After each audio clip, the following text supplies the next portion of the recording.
Bueno, bienvenido, Stefano. Ante todo, como USEC Unión, queremos agradecer esta de verdad tremenda oportunidad, una tremenda oportunidad de conversar con usted acerca de lo que está ocurriendo en el mundo, en la economía, en el rol de los empresarios y de los ejecutivos. Pero no solo su mirada técnica, que es extraordinaria y de gran calidad, sino también nos interesa su mirada profunda acerca de la humanidad, acerca del cristianismo. Y entonces yo quisiera partir preguntándole, ¿cómo ve este momento de transformación profunda que vive el mundo hoy día? Podríamos hablar, me voy a aventurar, más que de una época de cambio, de un cambio de época. Gracias. Muchas gracias por la invitación. Quiero disculparme por mi idioma casi indecente, pero me han dicho que es preferible que yo hablo en esta manera en castellano y no en inglés o en italiano, pero quiero disculparme. Para responder a la pregunta de la profesora Carolina, podemos considerar que el periodo histórico de este momento es caracterizado de una segunda grande transformación en el sentido de Polanyi. Karl Polanyi, un autor muy famoso, publicó en el año 1944 un libro muy importante que se llamaba The Great Transformation, que significa la grande transformación. La referencia fue al periodo histórico de la fin del 1700 y el principio del 1800, el periodo de la primera revolución industrial. Y fue una grande transformación.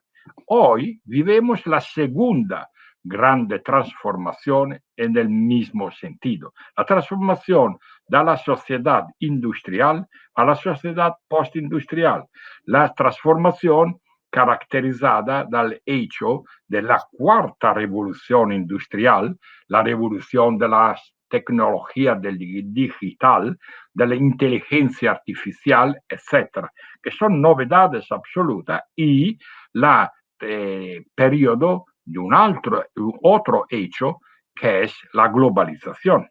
Porque la globalización empezó a la fin de los años 1970. Muchos economistas se faltan, porque dicen la globalización siempre existió. No es verdad, no es verdad, no es verdad.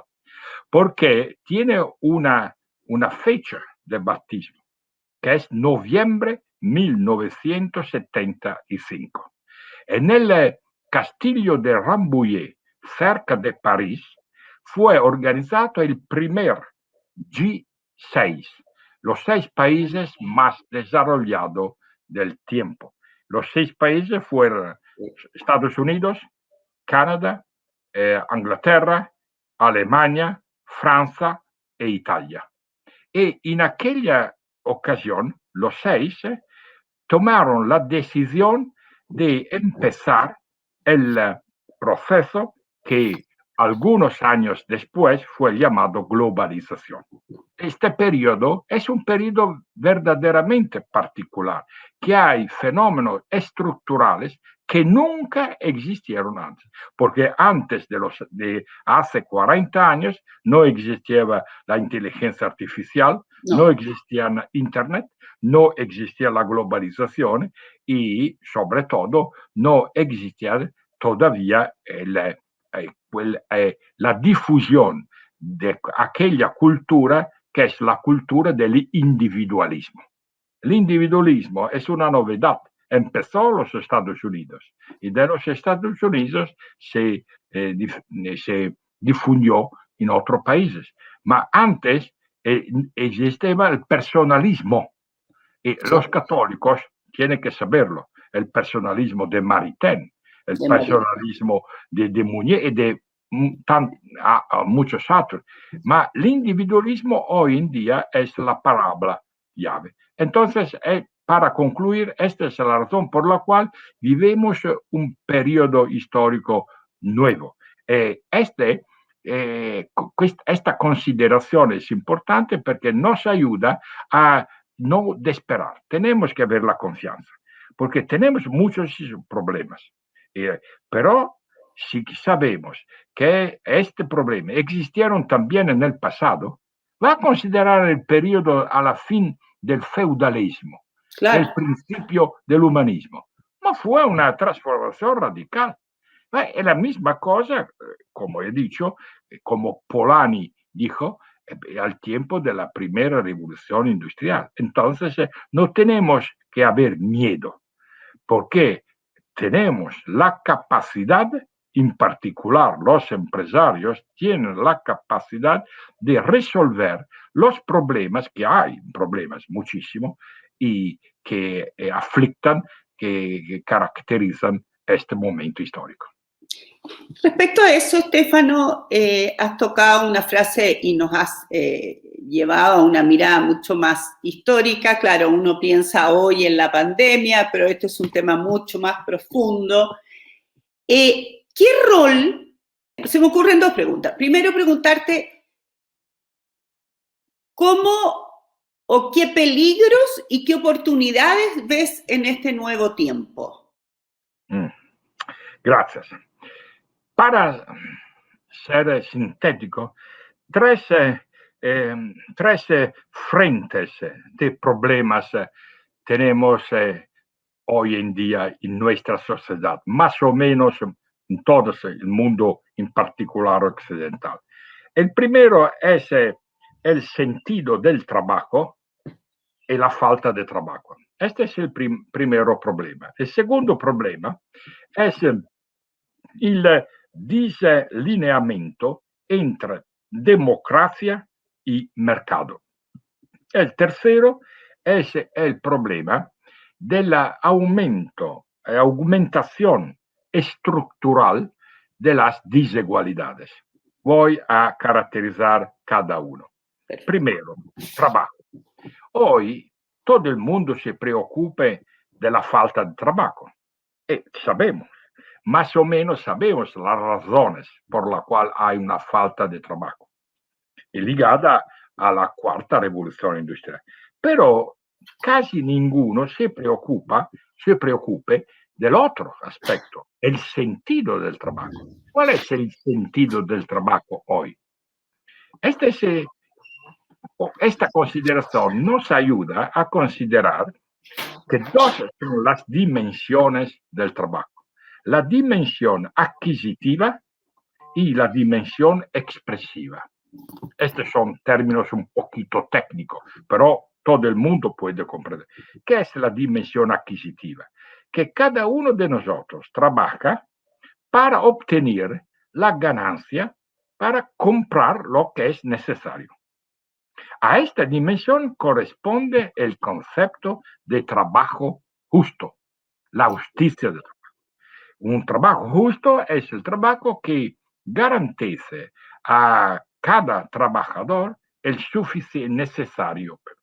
Pero hay la otra dimensión, que es la dimensión expresiva.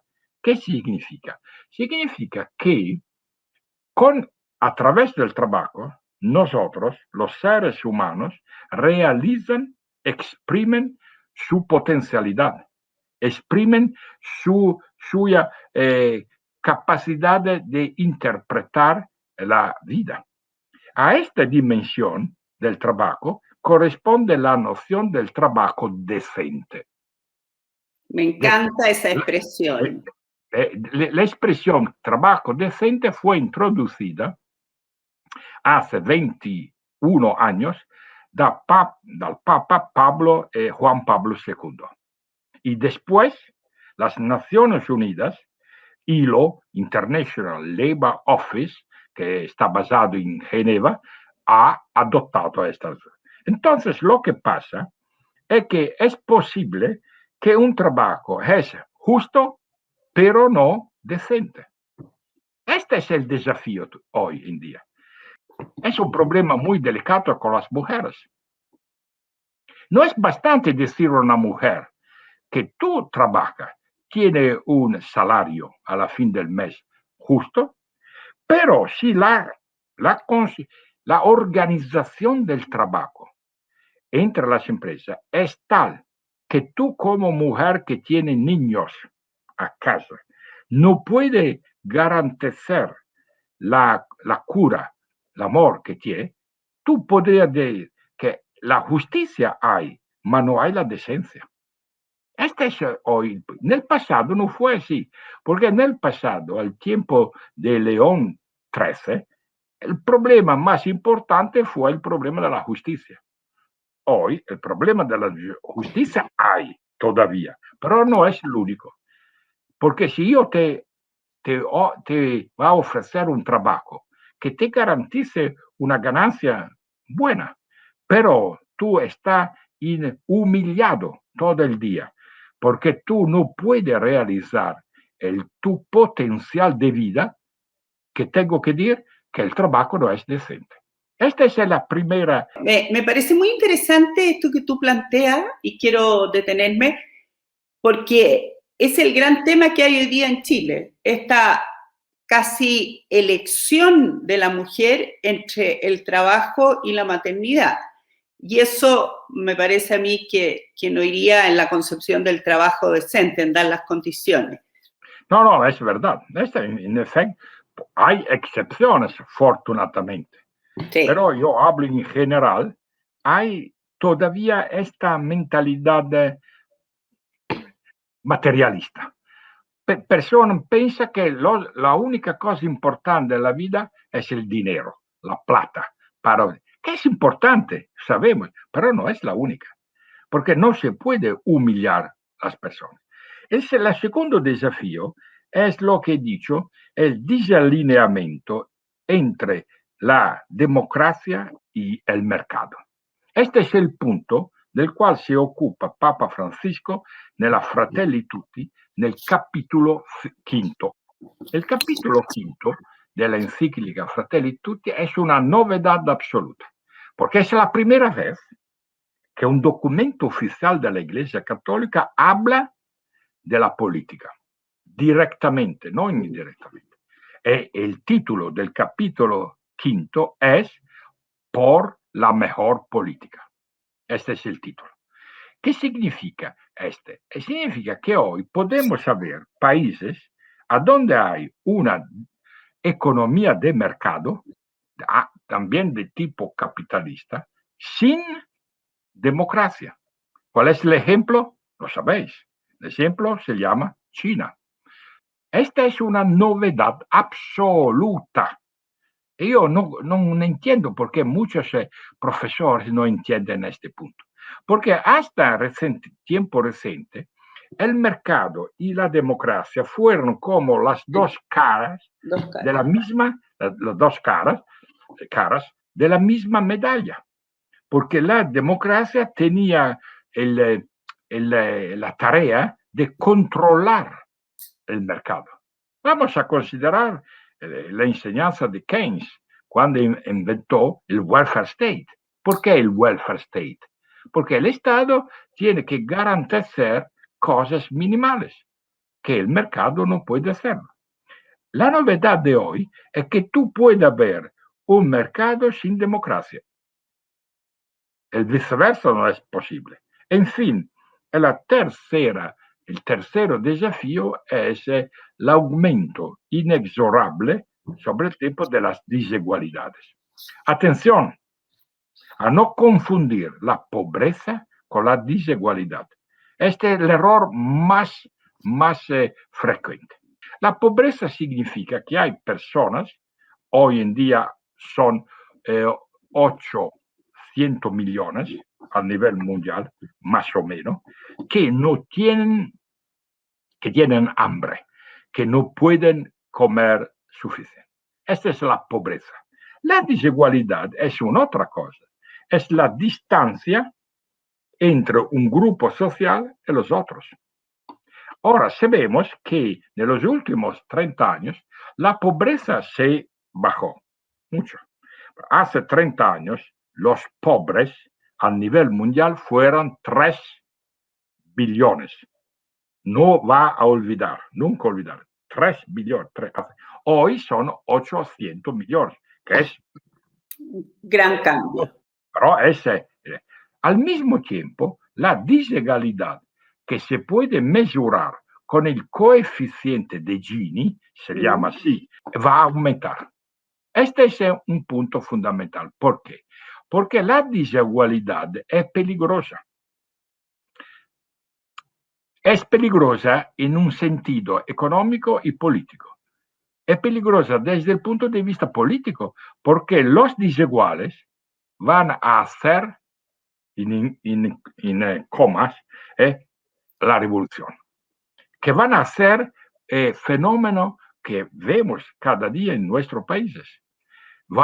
Por ejemplo, el populismo. Vosotros sabéis qué es el populismo. El populismo es la consecuencia de cosas, de las desigualdades, no es de la pobreza, porque los pobres no hacen nada, porque son pobres. Si tú eres pobre, tú no tienes la capacidad de ir a la plaza para protestar, porque tú eres débil. Tienes que considerar, son los desiguales que se organizan para amenaza al orden político. Este es el Ma la desigualdad es peligrosa desde el punto de vista económico. ¿Por qué? Porque una economía de mercado no puede funcionar a largo plazo si hay una concentración de poder económicos en las manos de algunos, lo que son 1% a nivel mundial. No funciona. Todos los economistas del mundo lo saben. ¿Por qué?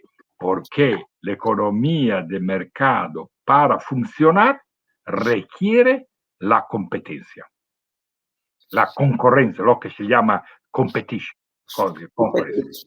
Y para hacer competition, las personas tienen que participar al juego de mercado. Mas si hay una proporción de esta manera, como tenemos hoy en día, y cuando la competencia no funciona, el resultado es que la economía del mercado se falta y va a disminuir. Entonces, el tercero grande desafío es que la desigualdad hoy no es solo un problema desde un punto de vista ético, desde un punto de vista moral, como dice la doctrina social de la Iglesia. Sería bastante, porque es contra un principio. Claro. Pero es peligrosa también desde el punto de vista político y económico. Conclusión, tenemos que afrontar los tres desafíos del cual hemos. Y sabemos que es posible hacerlo.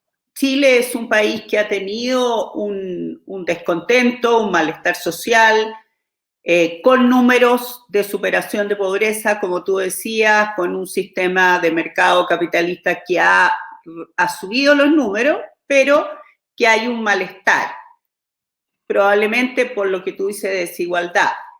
¿Qué le dirías tú a un empresario que está sentado ahí frente a nosotros y cuál es su rol como empresario católico? Yo pensaba en tema del trabajo, en tema de cuál es el rol hoy en este nuevo escenario social, con estos nuevos desafíos, con estos nuevos peligros y con lo que más me gusta tuyo, con esta nueva esperanza. Gracias. Primero, el empresario católico tiene que considerar que la responsabilidad social de la empresa hoy en día no es bastante. Entonces tenemos que transitar de la responsabilidad social a la responsabilidad civil de la empresa. ¿Cuál es la diferencia? Que la responsabilidad social se ocupe de no hacer el mal. ¿Qué significa? La empresa socialmente responsable es la que no disfruta los obreros, que no va a destruir el medio ambiente, que no va a hacer cosas malas. es en negativo. La responsabilidad civil de la empresa se declina en positivo. ¿Qué significa? Que tú, que es un empresario, pequeño o grande no hace falta, tú tienes que saber que tú eres parte de tu comunidad, a donde tú estás. Y como miembro de tu comunidad, tú tienes que, como se dice, curarte de la situación. Tú no puedes decir, yo me preocupo solo de mi empresa. Tú tienes que preocuparte, pero no es bastante. Tienes que preocuparte si en tu ambiente, en tu ciudad o cualquiera. Este significa tomar en consideración el principio de subsidiariedad, que es uno de los 4 principios básicos de la doctrina social de la Iglesia.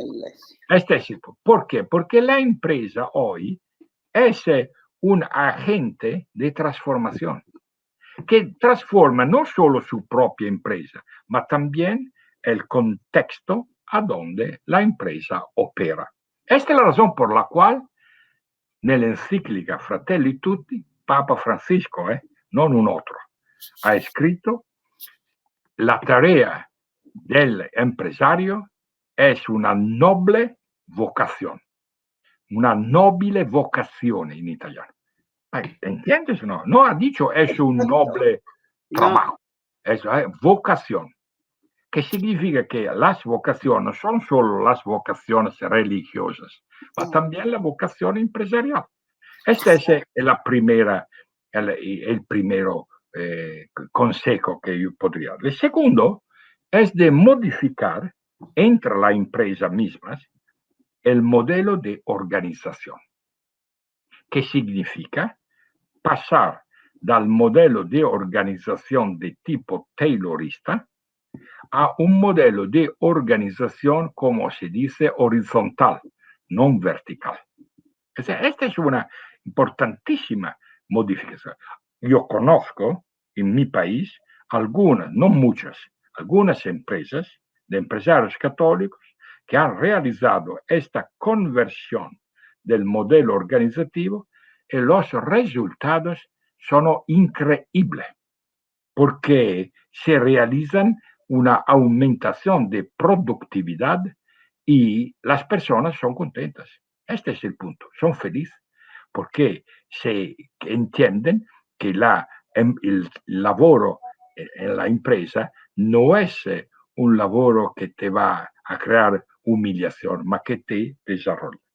La tercera es que tenemos que considerar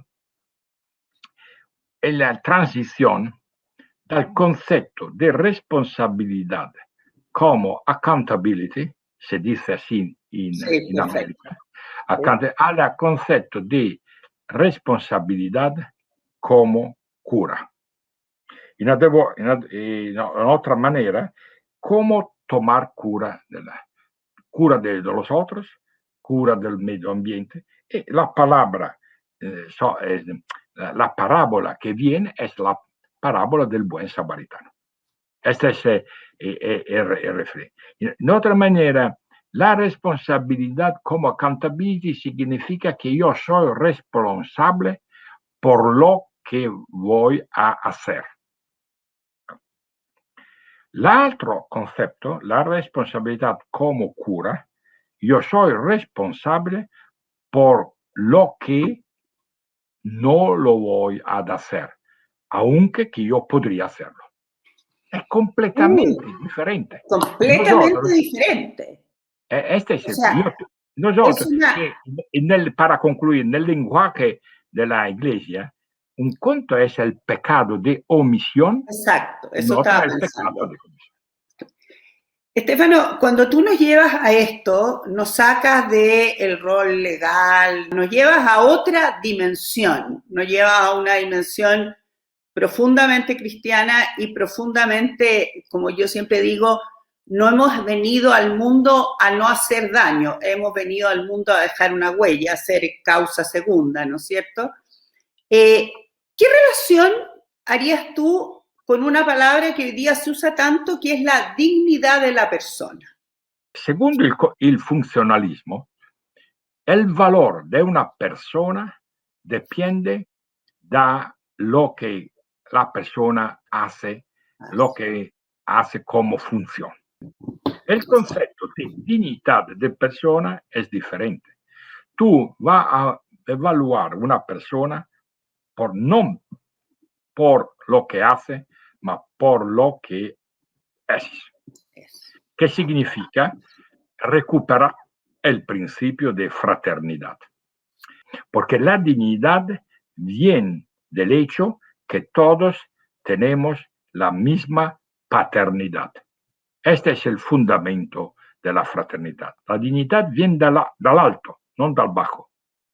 Dal bajo viene la productividad, viene la eficiencia, viene la capacidad de producir cosas buenas, pero la dignidad es otra cosa. No es una mercancía la dignidad.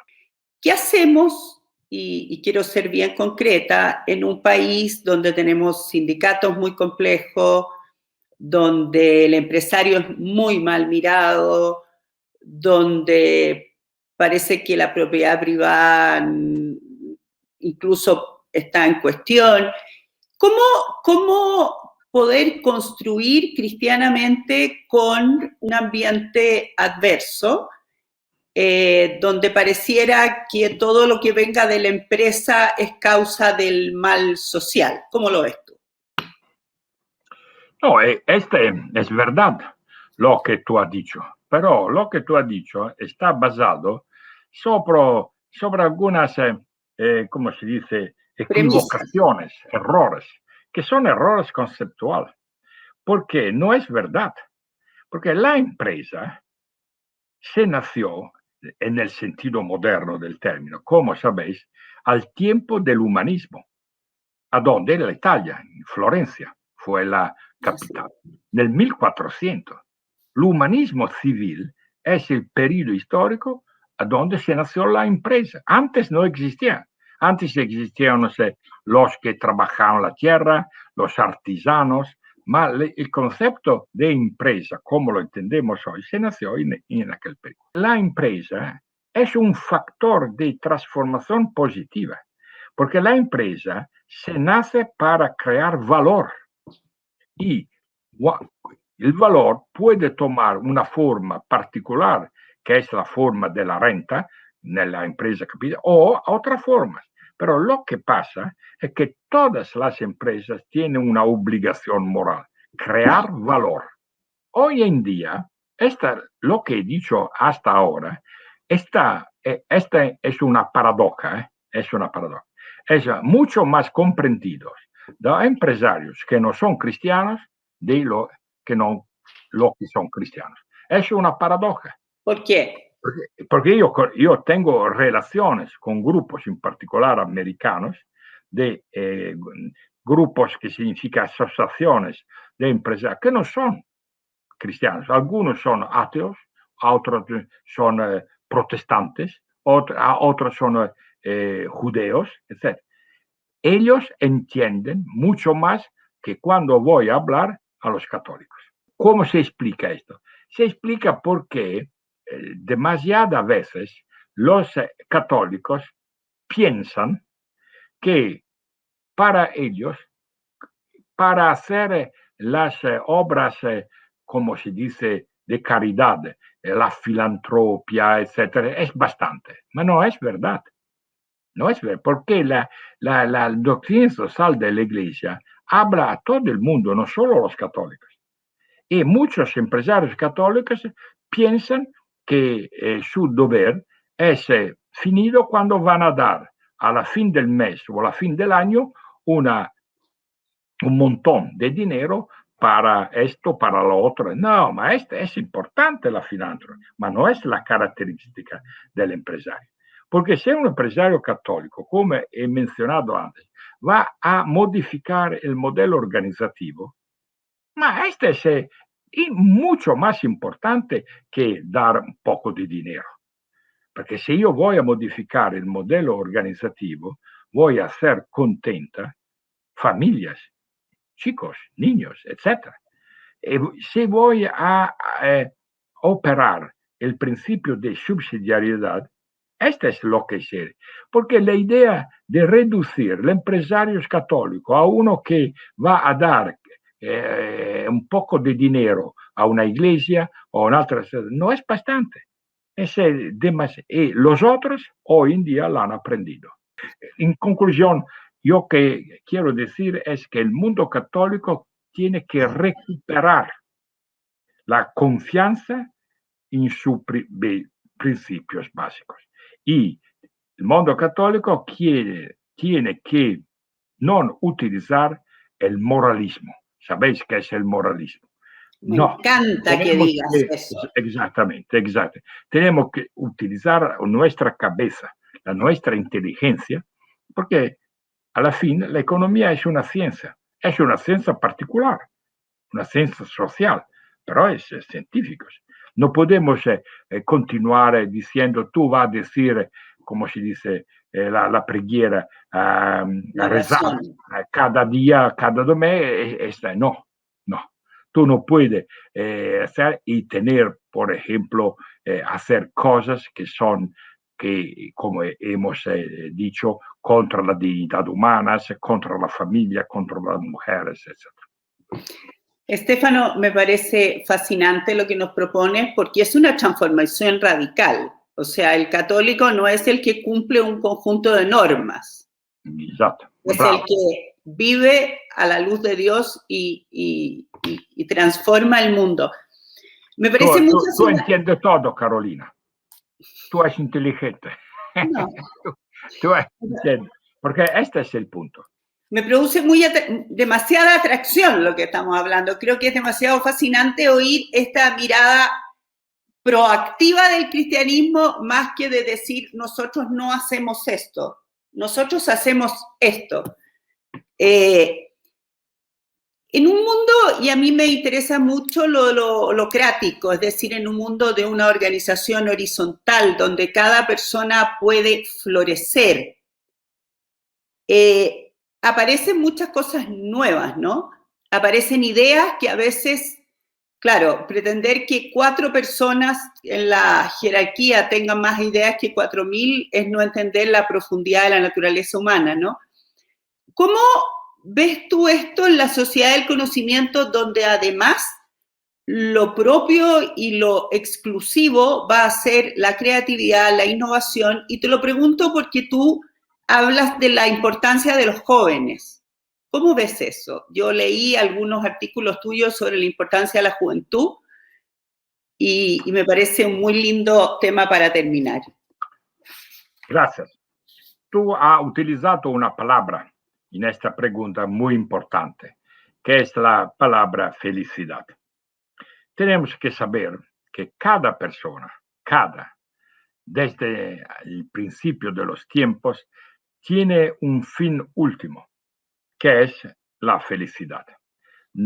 ¿Cuál es el fin de la vida? La felicidad. Lo que pasa es que hay no una idea clara sobre el contenido del concepto de felicidad.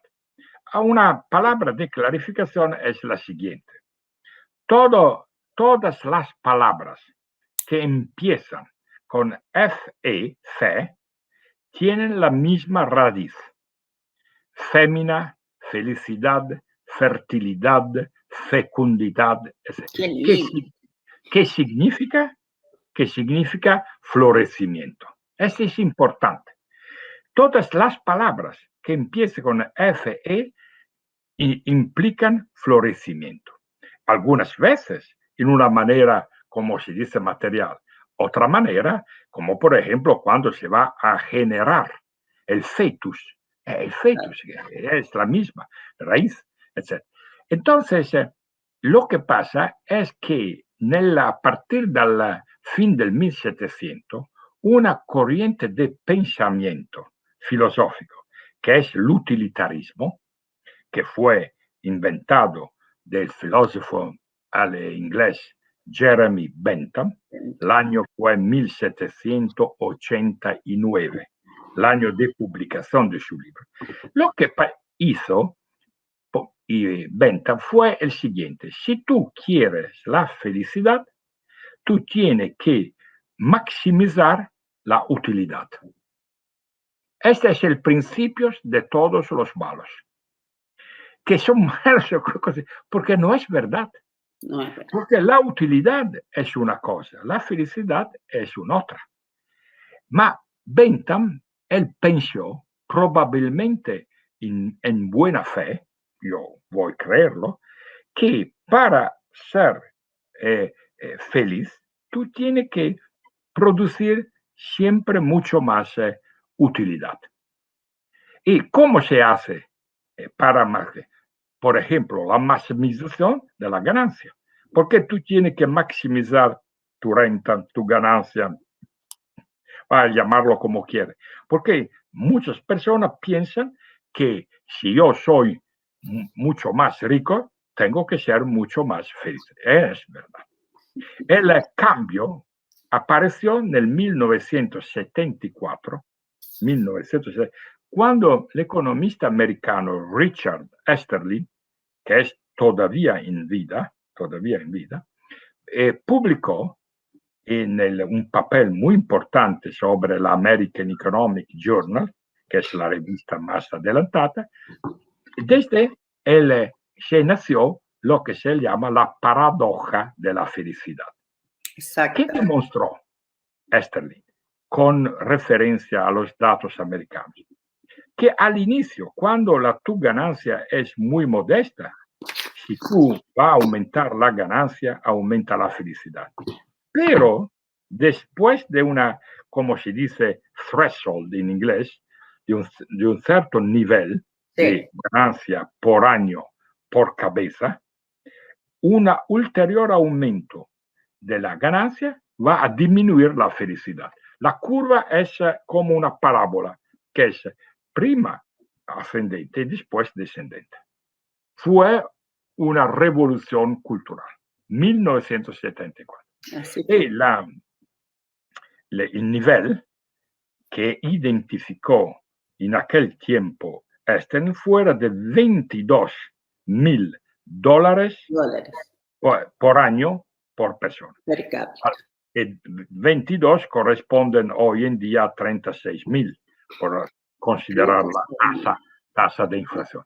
Entonces, este paradoja de la felicidad ha abierto un nuevo pensamiento en los últimos 30, 35 años, que significa que la utilidad es la propiedad de la relación entre persona y cosas. Las cosas me dan utilidad. El dinero me da utilidad, es verdad. El cibo, si yo tengo dinero, voy a comprarme 3 villas, 3 castillos. Ma la felicidad es la propiedad de la relación entre una persona y una otra persona. Es una propiedad relacional. Entonces, puede ser que mi utilidad va a aumentar, pero mi felicidad se baja porque yo voy a cortar las relaciones interpersonales, por ejemplo, con mi mujer o mi marido, con mis hijos, con mis amigos, etc. Es lo que pasa hoy en día. Y si voy una indicación de lectura, va a leer el libro que fue publicado a la fin del año pasado en América, de Angus Deaton. Sí. Angus Deaton es premio Nobel de Economía. Es un americano. El título del libro se llama Muertos por Desesperación. En inglés es Death for Desperation. Es un libro increíble porque no es teórico, es práctico. Va a dar datos estadísticos que dice en América la ganancia aumenta, pero la desesperación aumenta mucho más. Las personas son felices y la tasa de suicidio en América es la más alta en el mundo, la más alta en el mundo. ¿Y quién que se suicida? Si yo soy feliz, voy a suicidarme, es imposible. son desesperados. Desesperado significa sin confianza, porque la utilidad es importante, pero tiene un límite. Y si yo no tengo la capacidad de ver la perspectiva futura, voy a hacer la misma cosa. Este libro está traducido hasta ahora en 4 diferentes lenguas, porque es un libro que viene de un premio Nobel, que él ha escrito con su mujer, que se llama Anna Case. Ella también es una economista, etc. Entonces, ninguno puede decir estas son cosas abstractas. No, son concretas. Y cuando uno ve esto, allora entiende de modificar su plan de vida.